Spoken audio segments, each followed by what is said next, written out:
Tregëtarët janë njoftuar prej 5 muajsh për zhvendosjen e mallrave dhe lirimin e ambienteve në bazë të afateve të përcaktuara nga vendimi i Këshillit Bashkiak. Kështu është shprehur gjatë një interviste pas protestës kryetaria e Bashkisë së Vlorës Brunilda Mersini.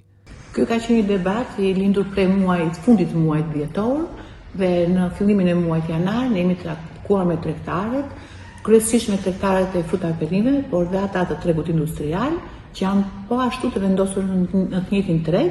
Kemi kërkuar nëpërmjet takimeve që të gjenim një pikë të përbashkët në mënyrë që të zgjidheshin të dy fashat e tregtarëve, pra dhe tregtarët e frutaperimeve dhe tregtarët e industrial. Kjo ka qenë e pamundur sepse ata nuk kanë rënë dakord vetë ata me njëri tjetrin në përgjithësi për zonat të cilat ne i kemi propozuar si bashki dhe pastaj nga muaji i shkurt vendimi i Këshillit Bashkiak ishte shumë i qartë që do ketë dy tregje, do të jetë tregu i frutaperimeve i përcaktuar në zonën e lagjes 24 maj, një treg i cili njihet prej shumë vitesh në qytet si tregu i frutaperimeve dhe tashmë ndërmarrja e shërbimeve publike ka krijuar një strukturë e cila është një strukturë për gjithë tregtarët ambulant, ku Bashkia ka detyrimin çdo tregtari një sipërfaqe prej 4 metra katror. Dhe një treg tjetër i cili është tregu industrial, pra atë që quhet pranë zonës së Allis në Nard. Aktualisht ka një pjesë ku operohet për tregun e frutaperimeve me shumicë dhe një pjesë tjetër ka një strukturë po të përshtatshme për tregu industrial, ku është një strukturë e mbuluar, e pajisur me gjitha kushtet që ata të tregtojnë, pra flasim për tregtarët industrial. Rehabilitimi i tregut është një vepër publike që në radhë të parë shërben pikërisht atyre. Shpesh ka qenë shqetësimi i gjithë banorëve të lagjes aty ku ata jetojnë, po edhe të gjithë qytetarëve ku kushtet në të cilat ata tregtonin ishin kushte jashtë standardit për sigurinë ushqimore. Ka qenë jo vetëm imediate, por prej vitesh edhe një kërkesë nga vetë ata. Dhe tashmë kur u bë fakt le të themi dhe ne duhet të shikojmë gjithmonë anën e mirë që ky investim është një investim jo vetëm i dur, por është një investim brenda parametrave ku do të krijojë atyre mundësinë që në të ardhmen shumë të afërt, pra brenda një viti ku besoj që do të mbarojë e gjithë rikonstruksioni i tregut, ata do të rikthehen përsëri në vendet e tyre. Tregtarët janë të njohur me vendimin e Këshillit Bashkiak prej muajit shkurt e ka qenë një kërkesë e tyre që të kishin kohë, flasim gjithmonë për tregtarët të cilët janë tregtarët e mallrave industrial, të kishin kohë të merrnin masa për të gjetur pozicione të tjera dhe koha ka qenë e mjaftueshme se prej muajit shkurt tashmë kanë kaluar disa muaj.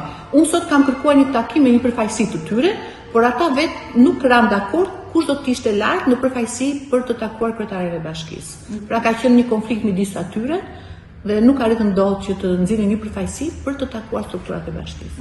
Sipas kryebashkiakes së Vlorës, në dispozicion të tregtarëve është një strukturë tjetër në zonën e lagjes 1 maj si dhe tregu industrial, ku tregtarët mund të ushtrojnë aktivitetin gjatë periudhës së rikonstruksionit. Ata mund ta përdorin tregun në çole ashtu siç dhe tregu industrial.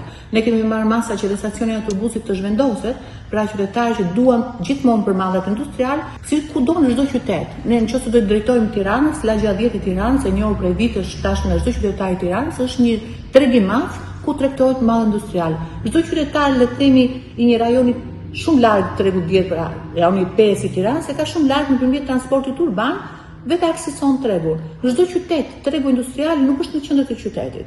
Ka dhe zona e Nartës është shumë afër, nuk është një zonë e cila kërkon orë për tikur apo gjysmore, minuta për të aksesuar. Ne kemi qenë gjithmonë të hapur për komunikim, edhe pa diskutim, por me një vendim të Këshillit Bashkiak që tashmë është marrë, ne nuk mund të marrim vendime të reja, sepse pikërisht është Këshilli Bashkiak i cili përcakton pozicionin e tregjeve në qytet, dhe ky vendim tashmë është bërë publik, edhe nuk mund të rikthehet për një treg të dytë.